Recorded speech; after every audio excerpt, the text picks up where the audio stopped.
Hello, I'm Rainier Call, and welcome to the Cornellian podcast. This episode will be discussing what happens after sexual assault is reported on campus and how people and RAs are prepared to handle it. I want to preface a quick trigger warning for anyone listening. This episode will not discuss any specific essay instances, however, it will be discussing the general topic. Now, to begin, could our two guests please introduce yourselves and explain what you do on campus? We can start with Samantha. Hi, everyone. My name is Samantha Hebel Perkins. So I serve as the Title IX coordinator. I am also the program director of civic engagement and off-campus study. So I am the main direct contact for anything related to sexual misconduct here at Cornell. And I'm Michaela Kelleher. I'm an RA here on campus as well as the student body president. Awesome. So to begin, my first question is just about kind of the first steps that you both take when an essay is reported. So Samantha, could you start us off with your kind of first steps? Yep. So from, I guess, the college perspective, once we get an incident report that alleges there was sexual assault or sexual misconduct, our policy does include like stalking, harassment based on sex or gender. It's a general sexual misconduct policy, not just assault. I then meet with the student who's called the complainant. So the student that was reporting that a sexual misconduct situation occurred is our complainant, and I schedule a meeting with them and kind of go through resources for them to talk confidentially if they need that, support systems through the counseling center and other local resources, and then walk through the steps of our conduct process. And at that point, the student is able to decide if they want to pursue a formal resolution, and then that goes into either an informal or formal process. But we do try to give students as much opportunity as we can, and so they do have the ability to choose whether they want to report it to the institution and do an investigation or not. And then off the top of your head, do you know how long it usually takes for reports to have a response time after they are first kind of reported? As soon as I receive a report, our goal is within 3 business days. So I respond pretty quickly as soon as I receive it. And then obviously our students are very busy. So ideally we're meeting within 3 days as well, or as soon as we can, just knowing that there are some like conflicts of schedule, but we do our best to be as prompt as we can. And Michaela, as an RA, what is kind of your first response when an essay is reported? Yeah, for sure. So on the RA side of things, we really want to be a source of comfort for any resident or really anybody on campus who needs that in that moment. So some of those things would include validating that they do have an opinion and that they are not in the wrong, whoever it may be.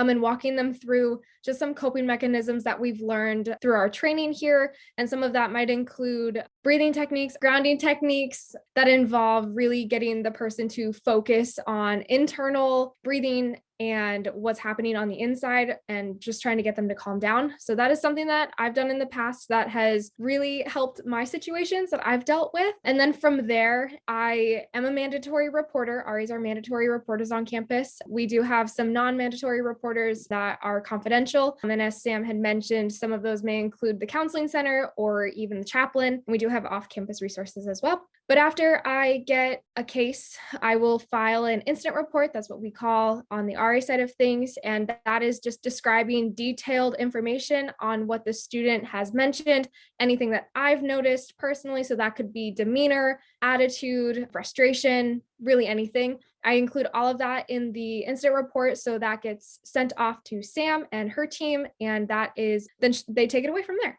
You kind of touched on some of the training you get with grounding exercises. Could you explain a bit more what type of training as an RA you get for these instances? Yeah, for sure. So over the summer, RAs return to campus about 2 weeks before the rest of the student body is allowed to move in.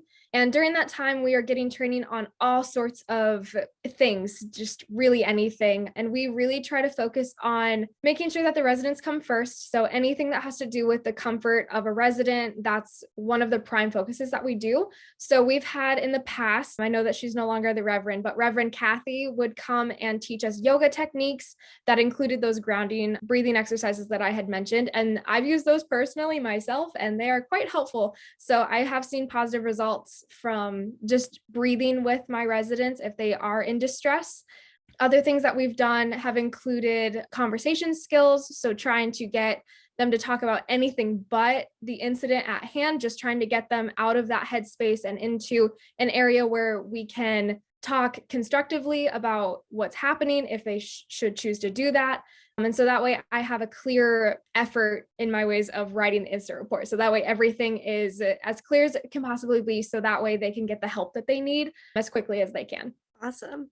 And on the kind of staff side, Sam, could you kind of talk about the training you receive in the area of Title IX? Yep. And I just want to start, this was prompted when Michaela was saying, I just want to share, like, I am a neutral person. And so it's great that we have people like RAs in there who can help with immediate crisis and be, supportive for that individual person. My role is to really provide the same resources to complainants and respondents. So I just wanted to make it aware that we do provide all the same resources to everybody involved in these incidents. As far as training, so there's a few different levels. So student athletes go through an annual training, but all first year students go through training on consent, and then there's a speaker during NSO. So that's how we kind of talk about it on the student side. And then on the staff side, there's also annual training we go through an outside provider. So a lot of it is the federally mandated information that we're going through. And there's a few different levels of training. So we have the Title IX coordinator training, which is what I go through annually. We have investigator training for those people who are doing the investigation. And then we have adjudicator training for the faculty and staff members who serve on the hearing panel, kind of making the decisions about responsibility and sanctions. So those are those annual trainings. And then we do work with faculty and staff to serve as advisors as part of our process. And we have an internal training that we do as well. And so all of these trainings really cover federal policies, they cover Cornell policies, learning how to ask appropriate questions, how to understand what people on each side might be going through as they experience the situation.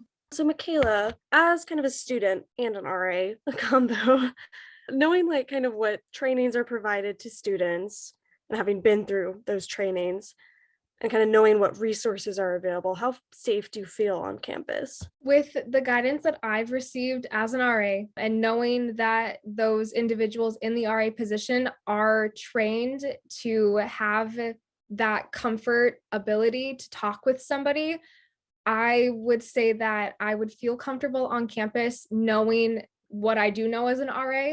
I know that some of the information that we know as RAs doesn't necessarily get to the student body, so it's a little hard for students or residents to come to their RA because they don't know that we are fully trained. I wouldn't say fully trained, I guess, but like definitely well-versed in how to communicate during situations like this. But knowing what I know now, I would definitely feel safe coming to my RA, knowing that they would follow through with steps and report it in the way that Cornell has their system set up, and knowing that on the administrative side of things, it's being handled and it is getting taken care of. And we are working through a learning process, and education comes first. So learning as we're going, I wish all students would know that, so that maybe that receptiveness would get out just a little bit better. So to answer your question, I would feel safe on campus knowing what I know now. It is really interesting. I personally was not aware that RAs had that training, but it is, I think, a very cool system to know that there's always a safe person in the building and that you don't necessarily have to file an incident report yourself, because I know that can be difficult.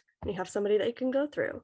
Awesome. Thank you so much for both speaking. Before we finish up, do either of you have anything else you would like to add or say?